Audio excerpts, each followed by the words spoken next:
A warm welcome to lesson number 13 in this series on the law of evidence. In today's lesson, we will look at a summary of the entire part 1 of the Indian Evidence Act. So in the previous lesson, lesson number 12, we had a look at the whole of the Act, so we know there are 3 parts. So in lesson 13, 14 and 15, we will have a look at part 1, part 2 and part 3 respectively, and we will get an idea of what we have in these broadly. So as we know, part 1 consists of 2 chapters, chapter 1 and chapter 2. Chapter 1 extends from section 1 to section 4. Of course, section 2 has been repealed, so there is no section 2. So you have only 1, 3 and 4.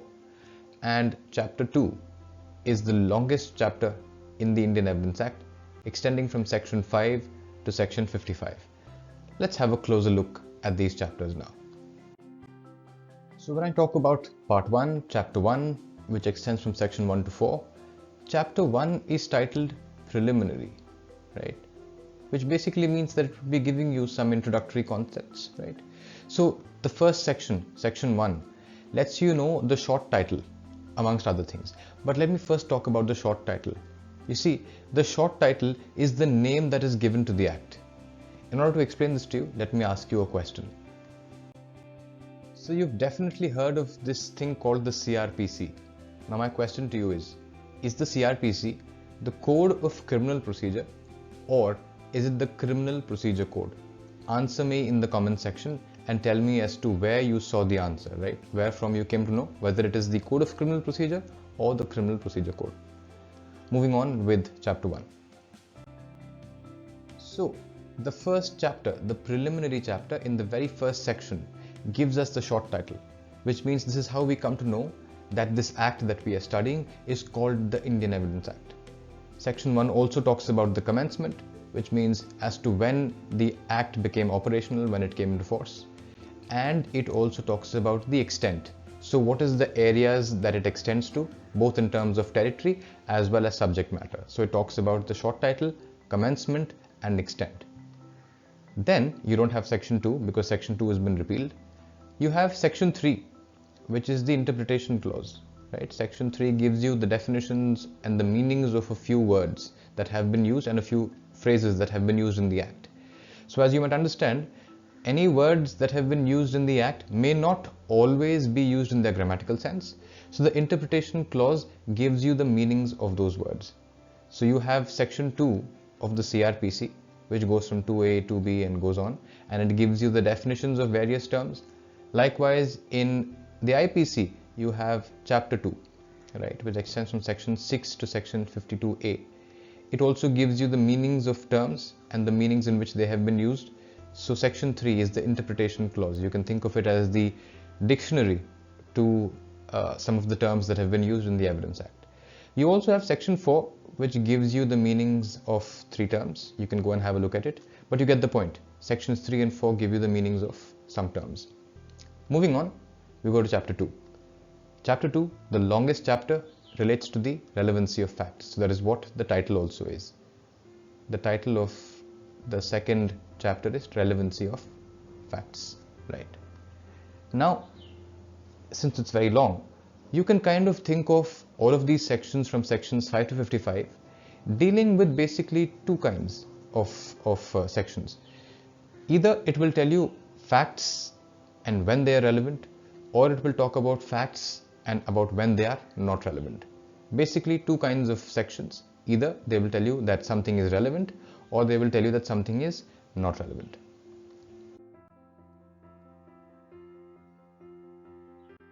For a student of the Indian Evidence Act, again, chapter 2 is perhaps the most important, and it contains the provisions, like we said, basically dealing with what facts are relevant and what facts are not relevant, right?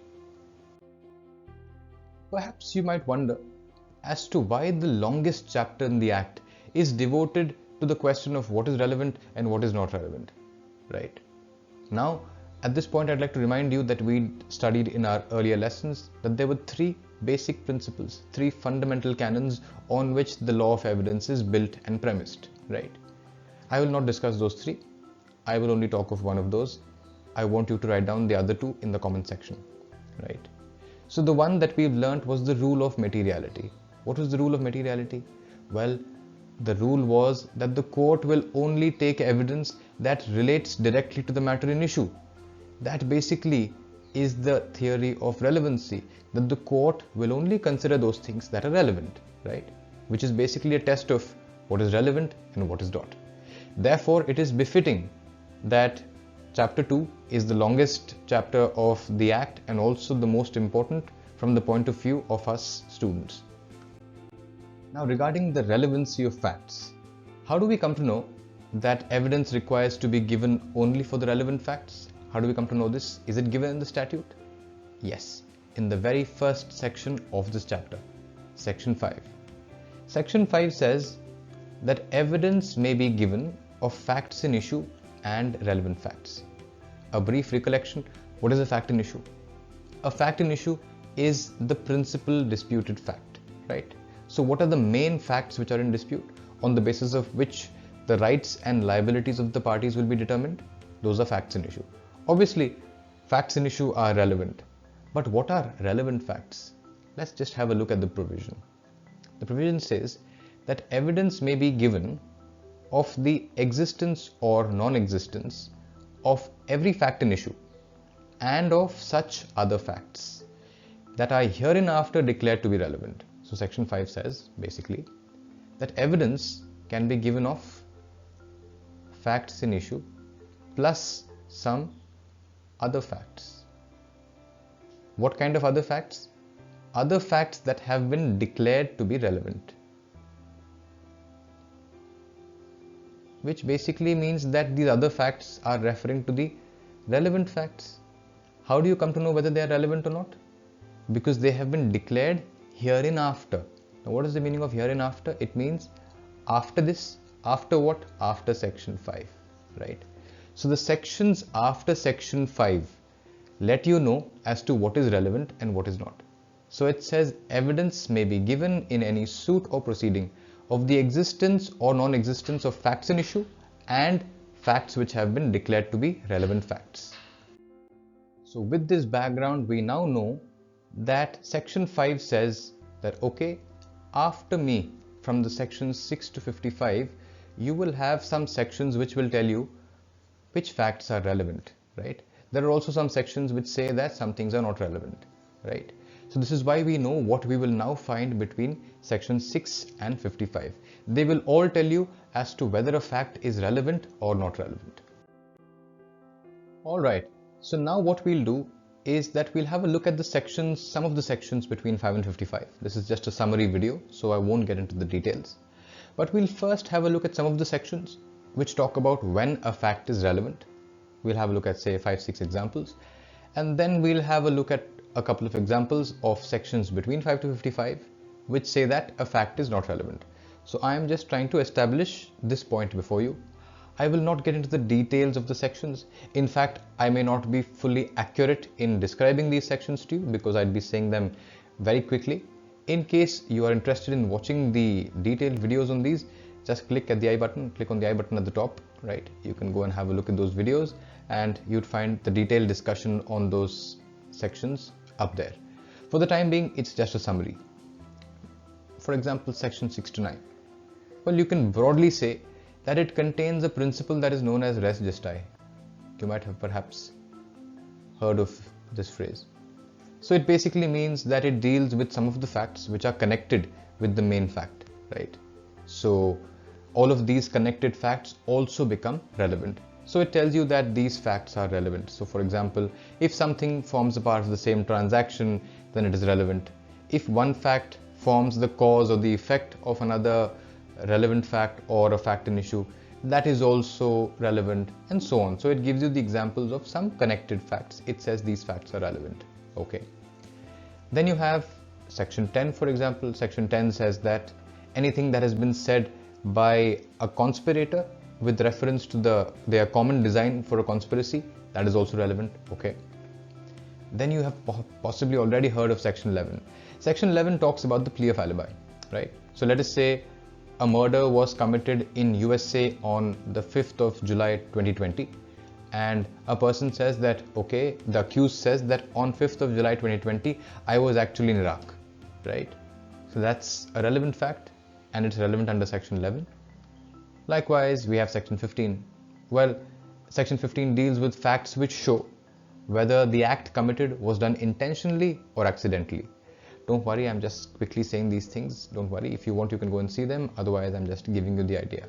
Section 45 talks about the opinion of an expert on certain subjects. So if an opinion which is given by an expert is there before the court believes that yes, this is a relevant fact. Okay. Likewise, in some cases, the character of the accused becomes relevant. Okay. On the other hand, now we will talk about some facts which these provisions between 5 and 55 declare to be not relevant. Let's take an example. Example, section 21. Section 21 says that admissions are not relevant in some cases. Basically, it's not relevant when it is self-serving.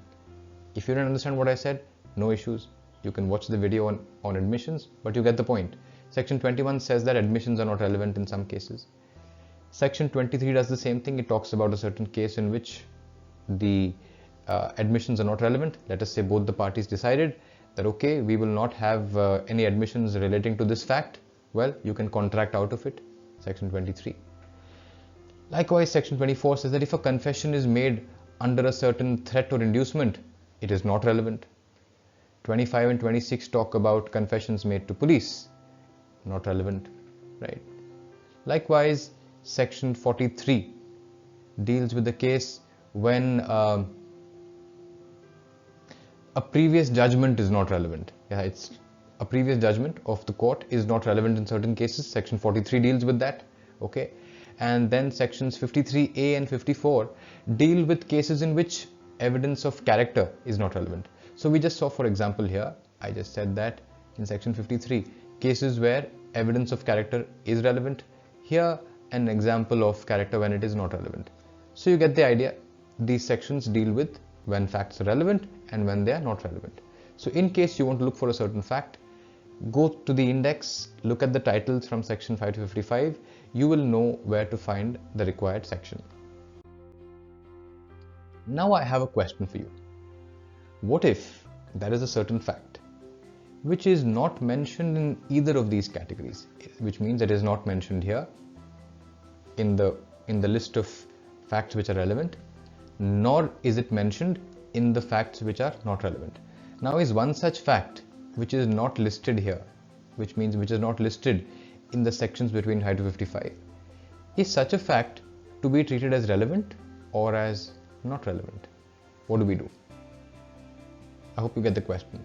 If there's a fact that has neither been mentioned here nor it has been mentioned here, see, if it were mentioned here, then you know it's not relevant. Simple. If it were mentioned here, you know it is relevant. But what about a fact that is neither mentioned here nor mentioned here? What is one such fact? Is it relevant or is it not relevant? Take a moment, pause the video and think about it before you listen to me speaking any further. Well, so I think you gave it an attempt. In order to answer this question, you have to read section 5, which we saw in the beginning of the class, a little more closely. So here we have section 5, and let me just give you a little hint, and I will speak no further. I want you to pause the video at this point. Here's the hint. Focus on this. Okay. Now pause the video. Think by yourself as to what the answer is. My question is, if there's a fact not mentioned in either of the two categories, is one such fact relevant or is it not relevant? This is the question. Pause the video and take a moment to think about it. So I hope you'd paused the video and you thought about it. Let me now give you the answer. The answer is that one such fact is not relevant, because section 5 says that only those facts which have hereinafter been declared to be relevant, only such facts are relevant and no others.